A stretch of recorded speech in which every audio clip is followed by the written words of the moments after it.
माताओं और बहनों, आज की इस वीडियो में मैं आपको बताने जा रही हूँ 2023 में पड़ने वाला करवा चौथ 31 अक्टूबर को पड़ रहा है या फिर 1 नवंबर 2023 को पड़ रहा है। इसके साथ ही आप हमारी वीडियो में सरल पूजा विधि जानेंगे और इसके साथ ही आप हमारी वीडियो में करवा चौथ की सामग्रियां जानेंगे कि क्या क्या चीज़ों की आवश्यकता हमें पड़ती है।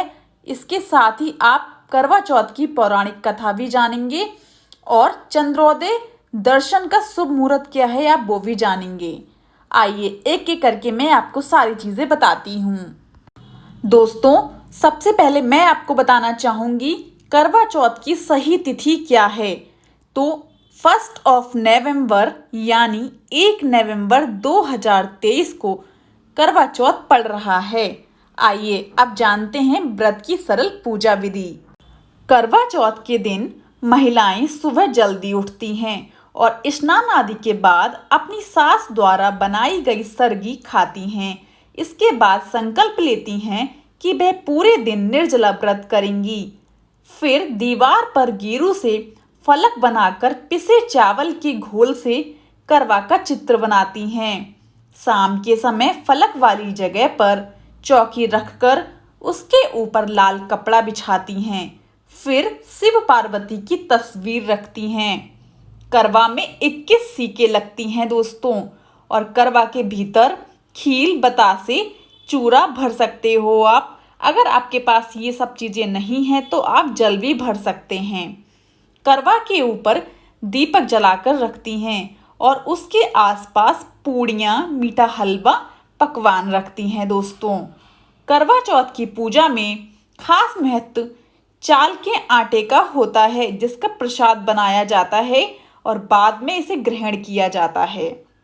शाम को विवाहित महिलाएं 16 श्रृंगार करती हैं और फिर करवा के पूजन के लिए एक लोटे में पानी रखती हैं, जिससे वे चंद्रमा को अर्घ्य देती हैं।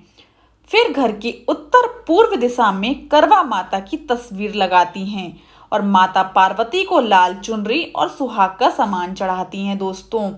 इसके बाद करवा चौथ की व्रत कथा के लिए 13 दाने गेहूं और चावल के लेकर पाठ करती हैं।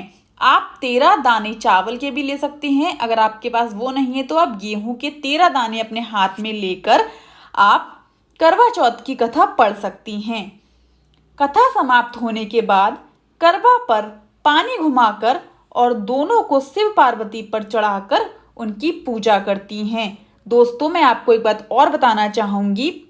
आप जो 13 दाने हाथ में लेकर चावल या गेहूं की जो कथा पढ़ेंगी, उसको चावल या गेहूं आप जो भी लेती हैं, कथा पढ़ने के बाद उन चावल या गेहूं को आप जिस लोटे से चंद्रमा भगवान को अर्घ्य देंगे उसमें डाल लीजिए और जब आप चंद्रमा भगवान को अर्घ्य दें तो उनको अर्पित कर दीजिए। जब चंद्रमा निकल आता है तो छलनी की ओट पर दीपक रखते हैं और उससे पति को देखकर फिर चांद के दर्शन करते हैं। आखिर में चंद्रमा को अर्घ्य देकर पति के पैर छूकर उनका आशीर्वाद लेते हैं। इसके बाद पति अपनी पत्नी को अपने हाथ से मिठाई और पानी पिलाकर उनका व्रत खुलवाता है।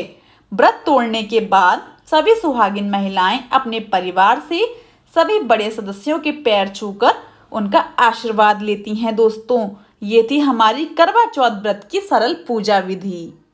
आइए अब जान लेते हैं करवा चौथ पूजा की सामग्री की लिस्ट। करवा चौथ पूजा के लिए एक प्लेट, तांबे या पीतल की कलश, एक छलनी, गेहूं के आटे से बना दीपक, मिट्टी या तांबे का टोटी वाला करवा, दीपक के लिए एक कपास की बत्ती, दीपक के लिए तेल, अगरबत्ती, धूप बत्ती, फूल, फल, मिठाई, रोली, अक्षत यानी चावल, एक तेल का दीपक, सिंदूर, चंदन, कुमकुम, हल्दी, शहद, चीनी, दूध, पानी, दही, घी, हलवा, भोग, दक्षिणा, 16 श्रृंगार का सामान जैसे कि कुमकुम, मेहंदी, महावर, सिंदूर, कंगा, बिंदी, चुनरी, चूड़ी, लिपस्टिक, काजल, बिछुआ आदि। पान और सुपारी चाहिए होगा, एक लकड़ी की चौकी, कपूर, करवा चौथ का कैलेंडर या कोई भी तस्वीर, एक लाल चुनरी या एक लाल कपड़ा और अठौरी के लिए 8 आटे की पूड़ियाँ चाहिए होंगी। दोस्तों, ये थी हमारी करवा चौथ पूजा की सभी सामग्रियों की लिस्ट। दोस्तों, अब मैं आपको सुनाने जा रही हूँ करवा चौथ की पौराणिक कथा। आइए सुनते हैं ध्यान से। पौराणिक कथा के अनुसार एक साहूकार के 7 बेटे और एक बेटी थी। सेठानी समेत बहुओं और बेटी ने करवा चौथ का व्रत रखा।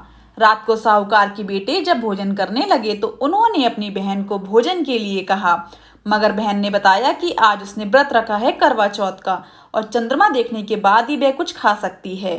तभी छोटे भाई को बहन की हालत देखकर बहुत ही ज्यादा तरस आ गया और उसने दूर पेड़ पर चढ़कर एक दीपक जलाकर छलनी की ओट में रख दिया और दूर से देखने पर ऐसा लग रहा था जैसे चांद निकल आया है। फिर भाई बहन से कहता है कि बहन चांद निकल आया है और बहन चांद समझकर उसे जल अर्पित करती है। फिर वह खाना खाने बैठ जाती है। जब वह पहला निवाला खाती है तो उसे छींक आ जाती है, दूसरा निवाला खाती है तो बाल आ जाता है और तीसरे में खबर आती है कि उसके पति की मृत्यु हो गई है। आखिर में उसकी भाभी उसे सब सच्चाई बता देती है और उससे कहती है कि गलत तरीके से व्रत टूटने की वजह से ऐसा हुआ है। इस पर बहन कहती है कि जब तक वह अपने पति को पुनर्जीवित नहीं करती, वह पति का अंतिम संस्कार नहीं होने देगी। करीब 1 साल तक वह अपने पति के शव के पास बैठी रहती है और उगने वाली घास को इकट्ठा करती रहती है। 1 साल बाद फिर करवा चौथ जब आता है और वह फिर से व्रत रखती है। शाम को वह सुहागिनों से कहती है कि यम सुई ले लो, प्रिय सुई दे दो, मुझे भी अपनी जैसी सुहागिन बना दो। सभी विवाहित महिलाएं मना कर देती हैं, मगर एक महिला उसे सदा सुहागिन का आशीर्वाद देती है। आखिर में उसका पति जीवित हो उठता है। दोस्तों, ये थी हमारी करवा चौथ की पौराणिक सच्ची कहानी कथा। आइए अब जानते हैं चंद्रोदय का शुभ मुहूर्त यानी चांद निकलने का समय क्या है, शुभ मुहूर्त क्या है। 1 नवंबर 2023 को हिंदू पंचांग के अनुसार इस दिन चंद्रोदय का समय यानी चांद निकलने का समय शुभ मुहूर्त है 8:26। 8:26 पे चांद निकलने का शुभ मुहूर्त है। दोस्तों, आई होप आपको मेरी यह वीडियो से काफ़ी सारी जानकारियाँ प्राप्त हो गई होंगी। दोस्तों, अगर आपको मेरी यह वीडियो पसंद आई हो, आपके लिए थोड़ी सी भी यूज़फुल रही हो, तो मेरे चैनल को जाने से पहले लाइक, शेयर एंड सब्सक्राइब करना बिल्कुल भी ना भूलें and also press the bell icon ताकि मेरी कोई भी वीडियो आए आपको नोटिफिकेशन तुरंत मिल जाए। हैप्पी करवा चौथ एवरीवन।